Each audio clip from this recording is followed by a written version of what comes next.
ಯಾವ ದಿಕ್ಕಿನಲ್ಲಿ ಜೇನುಗೂಡು ಕಟ್ಟಿದ್ರೆ ಒಳ್ಳೆಯದಾಗತ್ತೆ? ಬಾಡಿಗೆ ಮನೇಲಿ ಏನಾದ್ರು ಮನೆ ಮುಂದ್ಗಡೆ ಜೇನುಗೂಡು ಕಟ್ಟಿದ್ರೆ ಆ ಜೇನನ್ನು ಹೇಗೆ ನಾವು ಬದುಕಿಗೆ ಉಪಯೋಗಿಸ್ಬೇಕಂತ.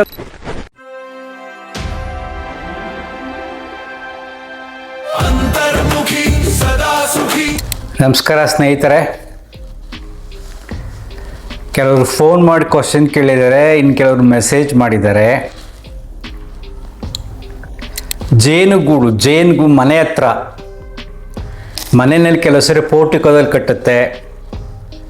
ಯಾವ ದಿಕ್ಕಿನಲ್ಲಿ ಜೇನುಗೂಡು ಕಟ್ಟಿದ್ರೆ ಒಳ್ಳೆಯದಾಗತ್ತೆ ಅಥವಾ ಕೆಟ್ಟದಾಗತ್ತೆ? ಬಾಡಿಗೆ ಮನೇಲಿ ನಾವು ಬಾಡಿಗೆ ಮನೆಗೆ ಹೋಗ್ತಾ ಇದ್ದೀವಿ.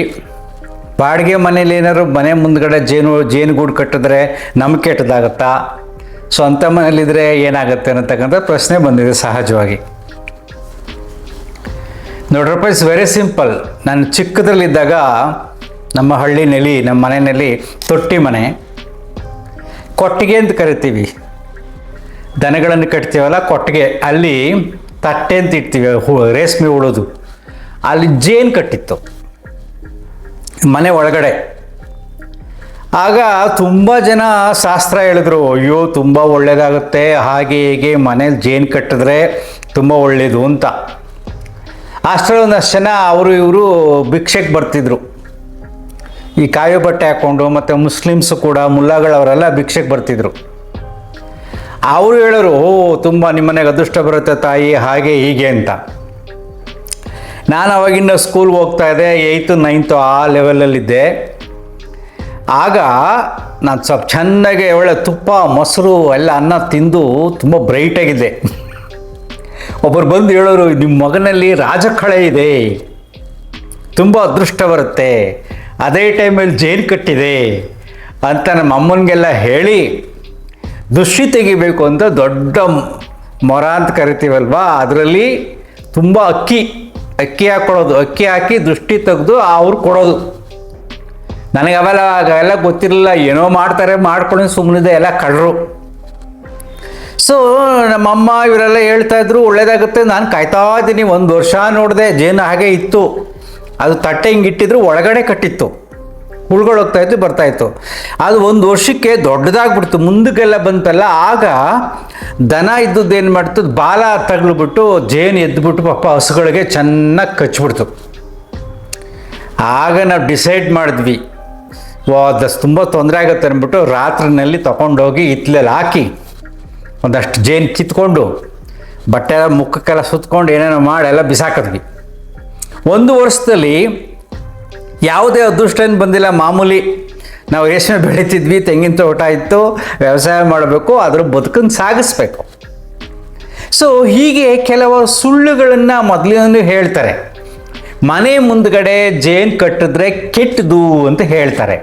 ಮನೆ ಮುಂದ್ಗಡೆ ಯಾಕೆಂದರೆ ಅಲ್ಲಿ ಮಕ್ಕಳು ಓಡಾಡ್ತಾ ಇರ್ತಾರೆ, ನಾವು ಓಡಾಡ್ತಿರ್ತೀವಿ. ಯಾವಾಗಲಾದ್ರೂ ಏನಾದ್ರು ತಾಗಿದ್ರೆ ಅಥವಾ ಹೊಗೆ ಇದ್ದರೆ ಆಗ ಜೇನು ಎದ್ಬಿಡುತ್ತೆ, ಕಚ್ಚುತ್ತದು. ಕಚ್ಚಿದಾಗ ಕೆಲವು ಸರಿ ಜಾಸ್ತಿ ಕಚ್ಬಿಟ್ರೆ ಸೀರಿಯಸ್ ಆಗಿ ಸತ್ತೋಗ್ಬಿಡ್ತಾರೆ. ಅದಕ್ಕೆ ನಾನು ಕೆಲವಾರು ದೃಷ್ಟಾಂತಗಳನ್ನು, ಸತ್ಯ ಘಟನೆಗಳನ್ನ ನಿಮ್ಮ ಜೊತೆ ಹಂಚ್ಕೊತೀನಿ. ನಮ್ಮ ಸ್ನೇಹಿತರೊಬ್ಬರು ಇದ್ದರು KGF ಅಲ್ಲಿ. ಅವರು 6 ಬಾರಿ ಮಾನಸ ಸರೋವರಕ್ಕೆ ಹೋಗಿ ಬಂದಿದ್ದಾರೆ, ಕೈಲಾಸ ಪರ್ವತ. ಅಲ್ಲಿ ಹೋಗಿ ಟ್ರೆಕ್ಕಿಂಗ್ ಮಾಡ್ಕೊಂಡು ಎಲ್ಲ ಜನಗಳು ಕರ್ಕೊಂಡೋಗಿ ಬಂದಿದ್ದಾರೆ. ಅವರೊಂದು ಸರಿ ಏನು ಮಾಡಿದ್ದಾರೆ, ಅಲ್ಲಿ ಒಂದು ಕಾಡಿಗೆ ಹೋಗಿದ್ದಾರೆ. ಕಾಡಲ್ಲಿ ಮೇಲ್ಗಡೆ ಒಂದು ಶಿವಲಿಂಗ ಇದೆ ಅಂತ ಯಾರೋ ಹೇಳಿದ್ದಾರೆ. ಅಲ್ಲಿ ಹೋಗಿದ್ದಾರೆ ಹುಡ್ಕೊಂಡು. ಅಲ್ಲಿ ಶಿವಲಿಂಗ ಇದೆ, ಖುಷಿ ಆಗ್ಬಿಟ್ಟಿದೆ. ಜೊತೆಯಲ್ಲೆಲ್ಲ ಊದ ಕಡ್ಡಿ ಎಲ್ಲ ತೊಗೊಂಡೋಗಿದ್ದಾರೆ, ಗಂಧದ ಕಡ್ಡಿ ಅಂತ ಕರಿತೀವಲ್ವಾ, ತೊಗೊಂಡೋಗಿದ್ದಾರೆ. ಅಲ್ಲಿ ಪೂಜೆ ಮಾಡಿದ್ದಾರೆ. ಶಿವಲಿಂಗ ಇದೆ, ಹಳೇದು, ಯಾರೋ ಅಲ್ಲಿ ಒಂದು ಇಟ್ಟಿದ್ರಲ್ಲಿ ಪೂಜೆ ಮಾಡಿದ್ದಾರೆ. ಹೊಗೆ ಎದ್ಬಿಟ್ಟಿದೆ. ಆಗ ಅಲ್ಲಿ ಜೇನಿತ್ತು ಮೇಲ್ಗಡೆ, ಹೆಜ್ಜೇನು, ಅದು ಎದ್ಬಿಟ್ಟಿದೆ. ಇವ್ರ ಜೊತೆಲಿ ಬಂದಂಥ ಹುಡುಗ ಓಡ್ಬಿಟ್ಟ. ಇವ್ರಿಗೆ ವಯಸ್ಸಾಗಿದೆ, ಕನ್ನಡಕ ಬೇರೆ ಬಿದ್ದೋಯ್ತು. ಕನ್ನಡಕ ಬಿದ್ದೋಗ್ಬಿಟ್ಟು ಈ ಮೊಬೈಲಲ್ಲಿ ಯಾರಿಗೆ ಫೋನ್ ಮಾಡಬೇಕು ಅಂತ ಗೊತ್ತಾಗ್ತಾ ಇಲ್ಲ. ಕೈಲಿ ಮೊಬೈಲ್ ಇದೆ, ಇವ್ರು ಓಡೋಕ್ಕಾಗ್ತಾಯಿಲ್ಲ, ಇವ್ರು ಬಿದ್ದುಬಿಟ್ಟಿದ್ದಾರೆ. ಕಣ್ಣು ಕಾಣ್ತಿಲ್ಲ, ಕನ್ನಡಕ ಇಲ್ಲ, ಸರಿಯಾಗಿ ಕಾಣಲ್ಲ. ಕೊನೆಗೆ ಸುಮ್ಮನೆ ಫೋನ್ ತಗೊಂಡು ಯಾವುದೋ ಒಂದು ನಂಬರ್ ಒತ್ತಿದ್ದಾರೆ, ಕೀಪ್ಯಾಡ್ ಫೋನ್ ಅದು ಒತ್ತಿದ್ದಾರೆ. ಅದು ಮೈಸೂರಿಗೆ ಹೋಗಿದೆ ಫೋನ್ ಕಾಲು. ಅವರು ಹೇಳಿದ್ದಾರೆ ಮೈಸೂರಿನವ್ರಿಗೆ ಹಿಂಗೆ ಆಗ್ಬಿಟ್ಟಿದೆ, ನಾನು ಬಿದ್ದೋಗ್ಬಿಟ್ಟಿದ್ದೀನಿ, ಯಾರೂ ಇಲ್ಲ, ಜೇನುಹುಳ ಅನ್ನೋಷ್ಟು ಕಚ್ಬಿಟ್ಟಿದೆ, ಏನು ಮಾಡೋಕ್ಕಾಗ್ತಿಲ್ಲ ಅಂತ. ಸೊ ಮೈಸೂರಿಂದ ಬೆಂಗಳೂರಿಗೆ ಫೋನ್ ಮಾಡಿ, ಬೆಂಗಳೂರಿಂದ ಕೋಲಾರಕ್ಕೆ ಫೋನ್ ಮಾಡಿ, ಕೋಲಾರದವ್ರು ಅಲ್ಯಾರೋ ಕಾಂಟ್ಯಾಕ್ಟ್ ಮಾಡಿ ಅವರು ಹೋಗಿ ಕಾಡಿಗೆ ಹೋಗಿ ಅವ್ರು ತೊಗೊಂಡು ಬಂದಿದ್ದಾರೆ. ಎತ್ಕೊಂಡು ಬಂದು ಆಸ್ಪತ್ರೆಗೆ ಸೇರಿಸಿ ಬದುಕೊಂಡ್ರು ಪಂಡಿತರು. ಆಯಿತಾ. ಅಲ್ಲಿ ಶಿವನಿಗೆ ಪೂಜೆ ಮಾಡುವಾಗ ಜೇನಿಗೆ ಏನೂ ತಿಳಿಯಲಿಲ್ಲ, ಪೂಜೆಗೆ ಬಂದಿದ್ದಾರೆ ಅಂತ. ಅದು ಹೊಗೆ ಬಂತು, ಎದ್ಬಿಡ್ತು ಅಷ್ಟೇ. ಹಾಗೆ ನೀವು ಮನೆ ಮುಂದ್ಗಡೆ ಜೇನು ಕಟ್ಟಿದ್ರೆ ಯಾವಾಗಲಾದರೂ ಏನಾರು ಒಂದು ತೊಂದರೆ ಆಗುತ್ತೆ, ಒಂದು ಪೂಜೆ ಮಾಡಬೇಕಾದ್ರೆ ಅಥವಾ ಏನಾದ್ರು ತಾಗಿ ಸಮಸ್ಯೆ ಆಗುತ್ತೆ. ಮಕ್ಕಳಿದ್ರೆ ತುಂಬ ಡೇಂಜರು. ಮಕ್ಳು ಕಚ್ಬಿಟ್ರೆ ಸತ್ತೋಗ್ಬಿಡ್ತಾರೆ, ಜಾಸ್ತಿ ಕಚ್ಬಿಟ್ರೆ. ಸೊ ದೊಡ್ಡವ್ರು ಕಚ್ಚಿದ್ರು ಕೂಡ ಸೀರಿಯಸ್ ಆಗಿಬಿಡುತ್ತೆ. ಅದಕ್ಕೋಸ್ಕರ ಮನೆ ಮುಂದೆ ಜೇನು ಕಟ್ಟಿದ್ರೆ ಒಳ್ಳೇದಲ್ಲ, ಅದನ್ನು ತೆಗೆಸ್ಬಿಡಿ ಅಂತ ಹೇಳ್ತಾರೆ. ಬೇರೆ ಯಾವುದೇ ರೀತಿಯಾದ ಶಾಸ್ತ್ರಗಳು ಅಲ್ಲ, ಇದು ಒಂದು ರೀತಿಯಾದ ವೈಜ್ಞಾನಿಕ ಚಿಂತನೆ. ಈಗ ಜೇನು ಕೃಷಿ ಅಂತಲೇ ಪ್ರಾರಂಭ ಮಾಡಿದ್ದಾರೆ. ತೋಟದಲ್ಲಿ ಪೆಟ್ಟಿಗೆಗಳಲ್ಲಿ ಇಟ್ಕೊಂಡು ಜೇನು ಕೃಷಿ ಅಂತ ಕೇಳಿದಿರಲ್ವಾ, ಅದು ಬೆಳೀತಾರೆ. ಅದು ಒಂದು ರೀತಿಯಾದ ಪ್ರಾಣಿಗಳು ಸಾಕ್ದಾಗೆ, ಹಸುಗಳು ಸಾಕ್ತೀವಿ, ಹಾಲು ತಗೋತೀವಿ, ಹಾಗೆ ಜೇನು ಕೃಷಿಯಿಂದ ಜೇನನ್ನು ತಗೊತಾರೆ. ಸೊ ಅದು ಕೃಷಿಯಾಗಿ ಬೆಳೀತಾ ಇದೆ. ಯಾವುದೇ ರೀತಿಯಾದ ಮೌಢ್ಯಗಳಿಗೆ ನೀವು ಬಲಿಯಾಗಬೇಡಿ. ಜೇನು ಮನೆ ಹತ್ರ ಎಲ್ಲಿ ಕಟ್ಟಿದ್ರು ಡೇಂಜರೇ. ಸೊ ತೆಗೆಸ್ಬಿಡಿ, ನೋ ಪ್ರಾಬ್ಲಮ್. ಅದೇನೋ ಈಗ ತುಂಬ ಜನ ಇದ್ದಾರೆ, ಬಂದು ಅವರೇ ಕಿತ್ಕೊಂಡು ಹೋಗ್ತಾರೆ ಒಂದು ಟೈಮ್ ನೋಡಿಕೊಂಡು, ಅಥವಾ ನೀವೇ ರಾತ್ರಿ ಹೊತ್ತು ಕತ್ಲೆದಾಗ ತೆಗೆದಾಕ್ಬೋದು, ಅದನ್ನು ಸಮಸ್ಯೆ ಏನಾಗೋದಿಲ್ಲ. So next is very important. ಆ ಜೇನನ್ನು ಹೇಗೆ ನಾವು ಬದುಕಿಗೆ ಉಪಯೋಗಿಸ್ಬೇಕು ಅಂತಕ್ಕಂಥ ಕಲೆಯನ್ನು ಮನೆಯ ಗೃಹಿಣಿ ಕಲ್ತಿದ್ರೆ ನಿಮ್ಮ ಮನೆಯ ಮಕ್ಕಳು ಆರೋಗ್ಯವಾಗಿರ್ತವೆ, ನಿಮಗೆಷ್ಟು ಆರೋಗ್ಯ ಸಮಸ್ಯೆಗಳು ಹೋಗ್ತವೆ. ಜೇನನ್ನು ಆಯುರ್ವೇದದಲ್ಲಿ ತುಂಬ ಔಷಧಿಗಳ ಜೊತೆ ಉಪಯೋಗಿಸ್ತಾರೆ, ಡಯಾಬಿಟಿಕ್ ಪೇಷಂಟ್ಸ್ಗಲ್ಲ, ಬೇರೆಯವ್ರಿಗೆ. ಏಕೆಂದರೆ ಅದನ್ನೊಂದು ಅದ್ಭುತವಾದ ಎಲ್ಲ ಖನಿಜಾಂಶಗಳಿದೆ, ನಮ್ಮ ಆರೋಗ್ಯಕ್ಕೆ ಬೇಕಾಗಿರ್ತಕ್ಕಂಥ ಖನಿಜಾಂಶಗಳು ಅದು ಸಿಗುತ್ತೆ. ಸೊ ಸಣ್ಣ ಪುಟ್ಟ ಚಿಕ್ಕ ಚಿಕ್ಕ ಮಕ್ಳಿಗಾದಾಗ, ಬರೀ ಸಿಂಪಲ್ ಎಕ್ಸಾಂಪಲ್ ಹೇಳೋದು, ಚೆನ್ನಾಗಿ ನೀವು ಆಯುರ್ವೇದ ಡಾಕ್ಟರ್ ಕನ್ಸಲ್ಟ್ ಮಾಡಿ, ಮಕ್ಕಳಿಗೆ ಸ್ವಲ್ಪ ಕೆಮ್ಮಾದಾಗ ತುಳಸಿ ರಸ ಜೇನನ್ನು ಹಾಕಿ ಅದನ್ನು ನೆಕ್ಸಿದ್ರೆ ಕೆಮ್ಮು ಕಡಿಮೆ ಆಗುತ್ತೆ. ಸ್ವಲ್ಪ ಮಕ್ಕಳಿಗೆ ಏನಾದ್ರು ಗ್ಯಾಸ್ಟ್ರಿಕ್ ಪ್ರಾಬ್ಲಮ್ ಥರ ಆದರೆ, ಅಥವಾ ನಿಮಗೂ ಗ್ಯಾಸ್ ಪ್ರಾಬ್ಲಮ್ ಆದರೆ, ಫೀಲ್ ಆದರೆ 1 ಸ್ಪೂನು ಜೇನುತುಪ್ಪ ತಿಂದರೆ ರಿಲೀಫ್ ಆಗುತ್ತೆ. ಹೀಗೆ ಜೇನಿನಿಂದ ಬೇಕಷ್ಟು ಪ್ರಯೋಜನಗಳಿದೆ. ಆ ಜೇನನ್ನು ಉಪಯೋಗಿಸುವ ಕಲೆಯನ್ನು ಕಲ್ತ್ಕೊಳ್ಳಿ. ಜೇನಿನಿಂದ ನಮಗೆ ಕೆಟ್ಟದಾಗದಂತ ಮೂಢನಂಬಿಕೆಗಳಿರ್ತಲ್ಲ, ಕೆಟ್ಟದಾಗತ್ತೆ ಒಳ್ಳೇದಾಗತ್ತೆ, ಅದನ್ನು ಬಿಟ್ಬಿಡಿ. ಮನೆ ಮುಂದೆ ಕಟ್ಟಿದ್ರೆ ಮಾತ್ರ ಕೆಟ್ಟದಾಗೋದು, ಹೀಗೆ ಹೊರತು ಬೇರೆ ಯಾವುದೇ ಕಾರಣಗಳು ಇಲ್ಲ.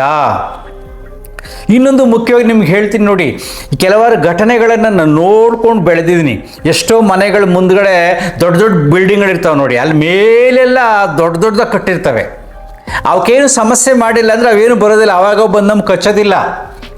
ಅನ್ಲೆಸ್ ಅದು ಹತ್ರಕ್ಕೆ ಹೋಗಿ ಟಚ್ ಮಾಡಿದ್ರೆ, ಎದ್ದಾಗ ಮಾತ್ರ ಹೊಗೆ ಹಾಕಿದ್ರೆ, ಆ ರೀತಿ ಆದ್ರೆ ಮಾತ್ರ ಸಮಸ್ಯೆ ಕೊಡುತ್ತೆ. ಇಲ್ಲದಿದ್ದರೆ ಅದು ಒಂದು ರೀತಿಯಾದ ಸಾಧು ಪ್ರಾಣಿಯ ಥರ ಸುಮ್ಮನೆ ಯಾರಿಗೂ ಸಮಸ್ಯೆ ಕೊಡುವುದಿಲ್ಲ. ಕಲ್ಲು ಹೊಡೆದ್ರೆ, ಡಿಸ್ಟರ್ಬ್ ಮಾಡಿದ್ರೆ, ಹೊಗೆ ಹಾಕಿದ್ರೆ ಆಗ ಮಾತ್ರ ಅದು ಸಮಸ್ಯೆ ಕೊಡುತ್ತೆ. ಸೊ ನಿಮ್ಮನೆ ಹತ್ರ ತುಂಬ ಎತ್ತರದಲ್ಲಿದ್ದು ನಿಮ್ಮ ಸಂಪರ್ಕ ಅಲ್ಲಿಗಿಲ್ಲ ಅಂದರೆ ಅದ್ರ ಪಾಡಕ್ಕೆ ನಿಂತ್ಕೊಳ್ಳಿ, ಅದು ಏನೇನೂ ಮಾಡೋದಿಲ್ಲ.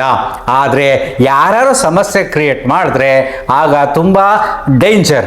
So don't worry about all these things. ಏನೇನು ಹೇಳ್ತಾರಲ್ವಾ, ಅದು ಕೆಟ್ಟದಾಗತ್ತೆ, ಪುಣ್ಯ ಬರುತ್ತೆ, ಒಳ್ಳೆಯದಾಗತ್ತೆ, ಆರಾಮು ತಲೆನೇ ಕೆಡಿಸ್ಕೊಳ್ಳೋಕ್ಕೆ ಹೋಗಬೇಡಿ. ನಿಮ್ಮ ಅನುಕೂಲಕ್ಕೆ ತಕ್ಕಂತೆ ಎಲ್ಲಿ ಕಟ್ಟಿದೆ ನೋಡಿ, ಸಮಸ್ಯೆ ಇಲ್ಲ ಅಂದರೆ no problem. Okay, thank you. ಅಂತರ್ಮುಖಿ ಸದಾ ಸುಖಿ. ನಮಸ್ಕಾರ.